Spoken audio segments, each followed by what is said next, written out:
লেখা আছে লামিক গ্রুপের চেয়ারম্যান দানবীর সালাউদ্দিন আলমগীর রাসেল সাহেবের পক্ষ হতে নগদ 25,000 টাকা, তারপরে মসজিদের নাম বা মন্দিরের নাম লেখা এর পক্ষে আর্থিক অনুদান গ্রহণ করিলাম। নিচে আছে সভাপতি সেক্রেটারি দুজন স্বাক্ষর, যদি সিল থাকে সিল দিবেন, স্বাক্ষর দিয়া মোবাইল নাম্বারটা একটু দিয়ে দিবেন। আপনারা চালাপাড়া আহলে হাদিস জামে মসজিদ, বাসার চালাপাড়া আহলে হাদিস জামে মসজিদ। ওকে,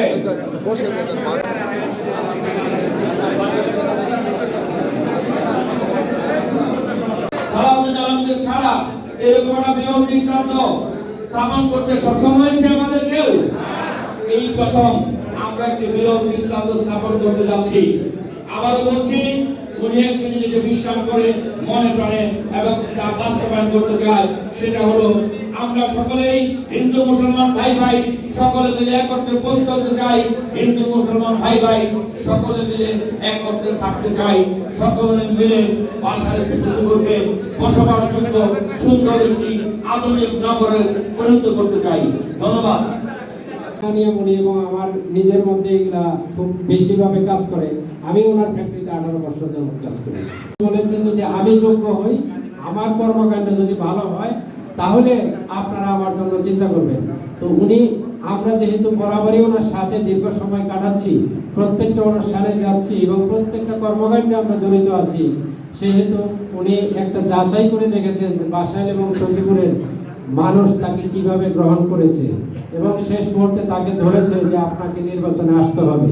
এই জন্য আমি বলতে পারি, এখন জোর দিয়ে বলতে পারি যে উনি এই জায়গা থেকে মানুষের ভালোবাসার প্রতিদান হিসেবে উনি কিন্তু এই নির্বাচনে অংশগ্রহণ করবেন এবং আপনারা যদি তাকে সহযোগিতা করেন, আগামীতে ইনশাল্লাহ এই বাসাইল সখীপুরে উন্নয়নমূলক যে কর্মকাণ্ড আছে, সৎভাবে যা করা যায়, ন্যায়ভাবে যা করা যায়, উনি সেই কাজগুলোই করবেন।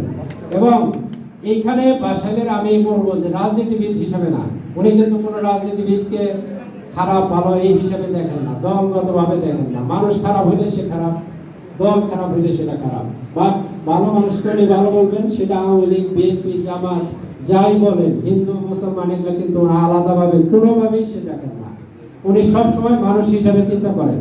আপনারা এই জিনিসটা হয়তো মনে করবেন যে উনি হয়তো ভাবে কি ভাবে না। আমরা যেহেতু এতটা বছর যাবত ওনার সাথে চলে আসতেছি, এই জন্য আমি জোর দিয়েই বলতেছি যে প্রত্যেকটা ব্যাপারে উনি একদম নিরপেক্ষ থাকেন।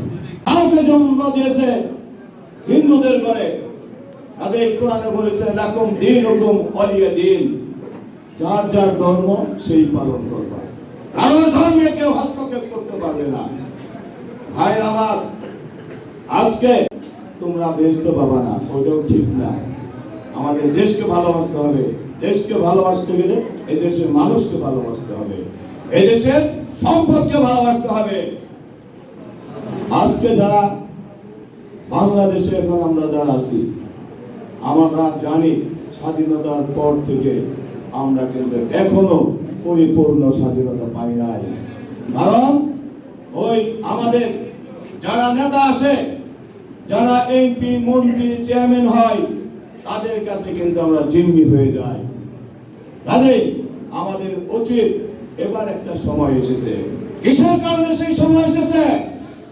এদেশের মাসুম ছেলেরা এই আওয়ামী লীগের অত্যাচার, নির্যাতন, এদেশের টাকা লুটপাটের বিরুদ্ধে এই ছাত্ররা কিন্তু আন্দোলনে নেমেছিল। সেই আন্দোলন করতে গিয়ে আমাদের সন্তানেরা যারা এই 10-11 বছর থেকে নিয়ে 30 বছর পর্যন্ত যাদের বয়স, এই বয়সে তারা লেখাপড়া বাদ দিয়ে মাঠে নেমেছিল। কারণ একটা অন্যায়ের বিরুদ্ধে তারা নেমেছিল, এদেশকে সত্যিকারের স্বাধীন করার জন্য। কিন্তু আজকে আমরা কি দেখতে পাই? আজকে আমরা কিন্তু এখনো পরিপূর্ণ স্বাধীন হই নাই। কাজেই ভাইরা আমার, আজকে যারা আত্মহত্যা দিয়েছে, যারা